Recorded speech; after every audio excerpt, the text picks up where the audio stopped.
नमस्कार मित्रों, मैं नंदिनी किस्से कहानी की दुनिया में आप सबका हार्दिक हार्दिक अभिनंदन करती हूँ। दोस्तों, मैं उम्मीद करती हूँ मेरा चैनल किस्से कहानी और इसमें मेरे द्वारा प्रस्तुत पोस्ट आपको पसंद आ रही होगी। दोस्तों, आज जो कविता और जिन कवि के बारे में जानकारी लेकर के मैं यहाँ प्रस्तुत हुई हूँ, उनको नई पीढ़ी में बहुत ही कम लोग जानते हैं, लेकिन हमारी पूरी पुरानी पीढ़ी जो है वो उनको बहुत अच्छे से जानती है। हास्य व्यंग की दुनिया के जाने माने नाम हैं, उनको पुरोधा कहा जाता है हास्य जगत का। जी हाँ, मैं बात कर रही हूँ काका हाथरसी जी। काका हाथरसी हास्य व्यंग के सबसे जाने माने लेखक। काका हाथरसी का जो मूल नाम था वो था प्रभुलाल गर्ग। उनका जन्म हुआ था 18 सितंबर 1906 को। काका नाम उन्होंने इसलिए रखा क्योंकि उन्होंने बचपन में एक नाटक में काम किया था जिसमें उनके कैरेक्टर का नाम काका था और जो बहुत प्रचलित हुआ, जिस वजह से उनको इतना अच्छा लगा कि उन्होंने उस काका नाम को अपना लिया और अपने जन्म स्थान हाथरस को अपने नाम के साथ जोड़ा और इस तरीके से उनका नाम पड़ा काका हाथरसी। काका के जन्म के बारे में काका स्वयं लिखते हैं कि दिन 18 सितंबर अग्रवाल परिवार 1906 में लिया काका ने अवतार। ये काका की शैली का एक नमूना है कि काका किस प्रकार से लिखते थे। 1906 में जब मात्र काका 15 दिन के थे, तब महामारी, प्लेग की महामारी फैली और उसने काका के पिताजी के प्राण ले लिए। माता बर्फी देवी उस वक्त मात्र 20 वर्ष की अल्पायु की कन्या थी। 2 पुत्रों के साथ उनके ऊपर मानो वज्र टूट पड़ा।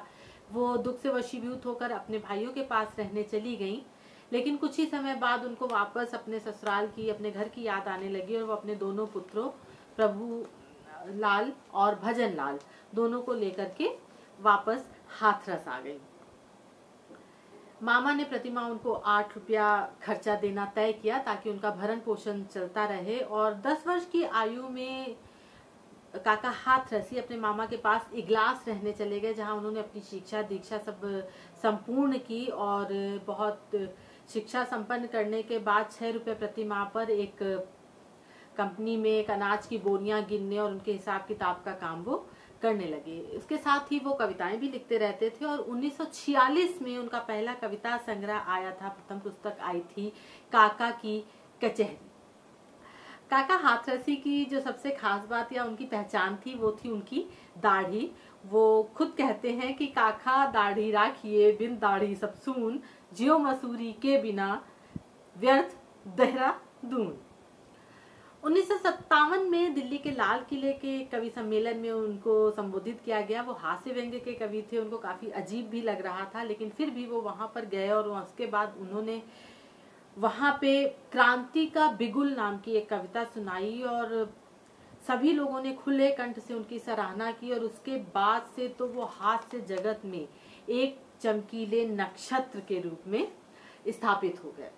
बहुत ही ज्यादा उनके चर्चे हर तरफ होने लगे, लोग उनको बहुत ज्यादा पसंद करने लगे। काका ने बहुत सारे नाटक लिखे और जिसमें से काका तरंग, काका की चौपाल, जय बोलो बेईमान की, इस तरीके से कई सारे उनके संग्रह आए हैं। बहुत कम लोग जानते हैं कि काका हाथरसी जो थे वो एक बहुत कवि और लेखक होने के साथ साथ एक बहुत अच्छे संगीतकार भी थे, संगीतज्ञ भी थे, अदाकार भी थे और चित्रकार भी थे।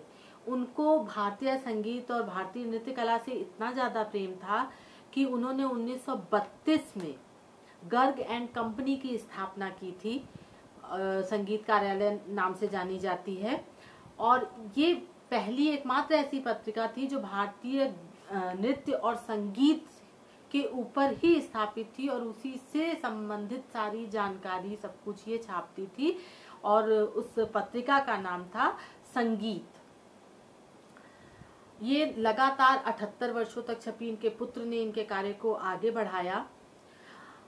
अब हास्य जगत या कवि जगत के योगदान के लिए 1985 में काका हाथरसी को पद्मश्री से सम्मानित किया गया। हिंदी अकादमी आज भी काका हाथरसी अवार्ड देती है उनकी याद में, उनके सम्मान में, हिंदी साहित्य के योगदान हेतु।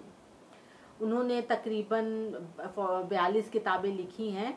1993 में उनकी आत्मकथा आई थी मेरा जीवन A1।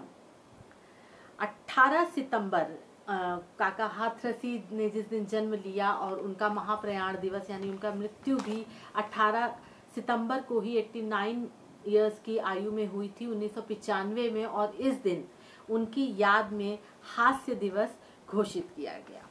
मित्रों, आज जो मैं उनकी कविता आपके सामने लेकर के प्रस्तुत हुई हूँ, बहुत ही प्यारी और बहुत ही मजेदार सी कविता है, दहेज की बारात। जब भी कहीं से एक निमंत्रण आता है तो बहुत सारे लोगों के अंदर बड़ी खुशी की लहर दौड़ जाती है कि वाह बढ़िया बढ़िया भोजन खाने को मिलेगा, जी भर के खाएंगे, मौज करेंगे।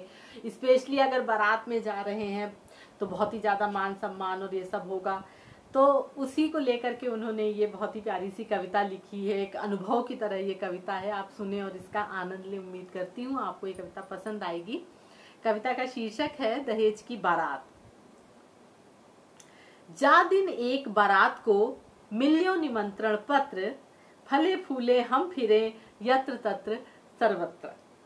ये कविता की शुरुआत है। काका कहते हैं कि जिस दिन हमें एक बारात में जाने का निमंत्रण मिला, उस दिन तो हम इतने खुश हुए कि वाह हम बारात जाएंगे और बढ़िया बढ़िया भोजन खाएंगे कि हम यहाँ वहाँ जो है एकदम फूले फूले से घूम रहे थे।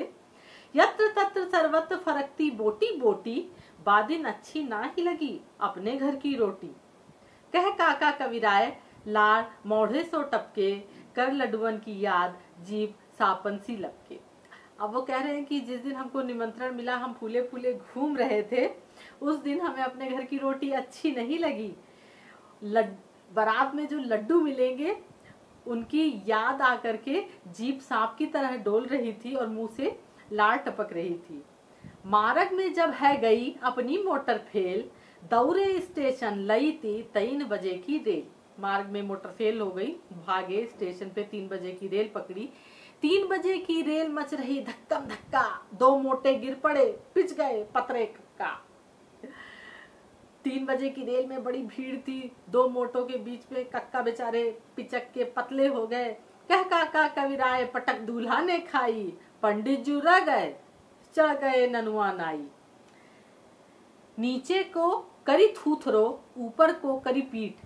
थूथरो मतलब मुंह, ये हिस्सा जो मुंह का होता है उसको थूथन बोलते हैं। कि नीचे को करी थूथरो, ऊपर को करी पीठ, मुर्गा बनी बैठे हम हूँ मिली न को सीट। मुर्गा बन के बैठना पड़ा, उकड़ू हो करके कोई सीट नहीं मिली। मिली न को सीट, भीड़ में बनिगा भुरता, फारी ले गयो कोई हमारा आधा कुर्ता। कह काका कविराय परिस्थिति विकट हमारी, पंडित जी रह गए उन्हीं पैटिकस हमारी। अब आधा कुर्ता भी कोई फाड़ ले गया, मुर्गा भी बन करके बैठना पड़ा। परिस्थिति इतनी विकट हो गई कि पंडित जी स्टेशन पे रह गए थे, ननुआ नाई चढ़ गया था और पंडित जी के पास काका की टिकट रह गई थी। फक फक गाड़ी चले धक धक जी होए, एक पन्हैया रह गई एक गई कहूँ खोए। पन्हैया मतलब जो पैर में जूते पहने जाते हैं उसको पन्हैया कहते हैं। कि एक पन्हैया रह गई एक गई कहूँ खोए, एक गई कहूँ खोए तब ही घुस आयो टीटी, मांगन लगयो टिकस, रेल ने मारी सीटी। तब तक टीटी आ गया और उसने टिकट मांगना शुरू किया।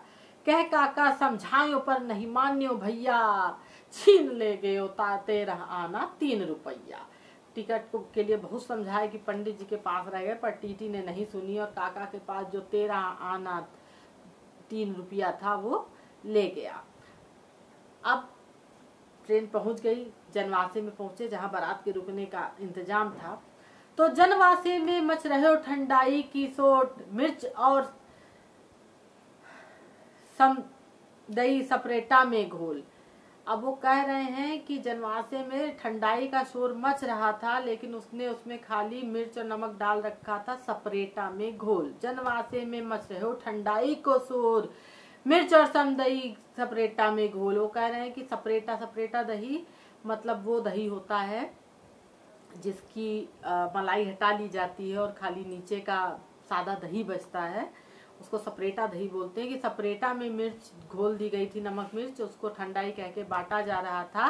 सपरेटा में घोर बराती करते हुल्लड़, स्वाद स्वादी में खींच गए हम 12 कुल्हड़। अब स्वाद स्वाद में काका जो है 12 कुल्हड़ खींच गए। कह काका कविराय पेट हो गयो नगाड़ा, निकरौसी के समय में चढ़ी आयो जाड़ा। 12 कुल्हड़ पीने के बाद पेट एकदम फूल गया है काका का, और उनको जो है घबराहट हो रही है। बेटा वारे ने कही यही हमारी टेक, दरवाजे पे ले लऊ नगद 501। अब बारात दरवाजे पे लग गई है, और जो लड़के वाले हैं उन्होंने टेक जमा ली है कि जब तक दरवाजे पे हमको 501 रुपए नहीं दोगे, हम दरवाजा अंदर लेकर, बारात अंदर लेकर के नहीं जाएंगे दरवाजे से। नगद 501 पड़ेगी तभी भावर, दुल्हा कर दो बंद दई भीतर से साकल।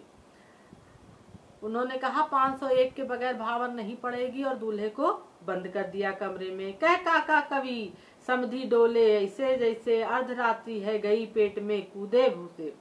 अब आधी रात हो गई, समधी मुंह फुला के इधर उधर घूम रहे हैं, और इनके पेट में मुंह से कूद रहे हैं। मुंह से मतलब चूहे, पेट में कूदे मुंह से। बेटी आरे ने बहुत जोड़े उनके हाथ। अब बेटी वाले जो थे, लड़की वाले जो थे, उन्होंने उनके बहुत हाथ पांव जोड़े। दे पर बेटा के बाप ने सुनी न को बात, सुनी न को बात, बराती डोले भूखे, पूरी लडुआ छोड़ चना हूँ मिले न सूखे। कह काका कविराय जाना आफत में आई, जन की बहन बारात कहावत ठीक बनाई। अब बेटी वालों ने बड़े हाथ पांव जोड़े, लेकिन बेटे वालों ने उनकी कोई बात नहीं सुनी। बाराती बेचारे भूख से कुलबुलाने लगे। सपरेटा दूध जो ठंडाई के नाम पे था कब तक पेट में टुकता। पूड़ी लड्डू तो छोड़ दो, सूखे चनों के भी लाले पड़े थे। भूख के मारे हालत खराब हो रही थी। अब उनको कहावत बहुत पुरानी याद आई कि जम की बहन बारात, मतलब कि जो यमराज होते हैं उनकी बहन होती है बारात। उनको अब ये कहावत याद आई और वो बड़े पछताए। समधी समधी लड़ी पड़े तैना भई कछु बात, चले घरात बारात में थप्पड़ घूसा लात। थप्पड़ घूसा लात तमाशा देखे नारी, देख जंग को दस कपकपी बंधी हमारी। कह काका कवि बांध बिस्तरा भागे घर को, पीछे सब चल दिए संग में लेके वर को। अब समधी समधी में कोई भी बात जो है तय नहीं हो पाई, और बात बढ़ते बढ़ते इतनी बड़ी कि लात घूसा और थप्पड़ पे पहुंच गई, और सारी औरतें चारों ओर इकट्ठा होकर के तमाशा देखने लगी। जंग का दृश्य देख कर काका को बड़ा डर लगा कि कहीं कुछ अनर्थ ना हो जाए। उन्होंने फटाफट अपना बोरिया बिस्तर समेटा, वहां से भागे। उनकी देखा देखी बाकी बाराती भी, यहाँ तक कि दूल्हा भी वापस हो लिया। मार मतई व परी बनी गो ताको भात, बिना बहू के गांव को लौट आई बारात। आई लौट बारात परी गयो फंदा भारी, दरवाजे पे खड़ी बर तिनकी घर वाली। कह काकिन ललकार लौट के वापस जाओ, बिना बहू के घर में को घुसन न पाओ। अब यहाँ स्थिति और विकट, वहां से किसी तरह बच करके भागे, तो बिना बहू के बारात को देख करके लड़के वालों के घर की जो औरतें थी वो बड़ी नाराज हो गईं। अब दरवाजे पे ही रोक लिया, और काका को देख के काकी ने ललकार के कहा कि तुरंत लौट के वापस जाओ, अगर बहू नहीं लेकर के आए हो तो घर में तुम प्रवेश नहीं पाओगे, घर में घुसन न पायो। हाथ जोरी मांगी क्षमा नीची करके मोच, काकी ने पुचकार के आंसू दीन है पोछ। आंसू दीन है पोछ कसम बाबा की खाई, जब तक जीऊं बारात न को जाऊं राम दुहाई। कह काका कविराय वो बेटा वारे, अब तो दे दे दो टीटी वारे दाम हमारे। अब हाथ जोड़ करके काका क्षमा मांग रहे हैं, और क्या अपनी मूंछ उन्होंने नीची करी और काकी के बड़े हाथ पांव जोड़े, तो काकी ने बड़ा पुचकार करके उनके आंसू आंसू पीछे। उसके बाद काका ने कान पकड़े और अपनी कसम खाई कि आज के बाद कभी बारात नहीं जाएंगे। और वो बेटे वालों से कहते हैं भैया टिकट, टीटी ने हमारे टिकट के जो 3 रुपया 13 आने ले लिए थे वो तो वापस कर दो। हाथ जोड़ी मांगी क्षमा नीची करके मोच, काकी ने पुचकार के आंसू दीने पोछ। आंसू दीने पोछ कसम बाबा की खाई, जब तक जीऊं बारात न जाऊं राम दुहाई। कह काका कविराय अरे ओ बेटा वारे, अब तो दे दे टीटी वाले दाम हमारे। तो ये थे हमारे काका हाथरसी और उनकी एक कविता की शैली की एक छोटी सी वानगी। उम्मीद करती हूँ दोस्तों आपको मेरी प्रस्तुति पसंद आई होगी। पसंद आए मेरे वीडियो के नीचे लाइक का बटन है, उसे क्लिक करें। मेरे वीडियो को प्रसारित लोगों के साथ बांटने के लिए शेयर करें। मेरे साथ जुड़े रहने के लिए मेरे चैनल को सब्सक्राइब करें। नमस्कार दोस्तों, फिर मिलेंगे किस्से कहानी की दुनिया में एक बार। नमस्कार।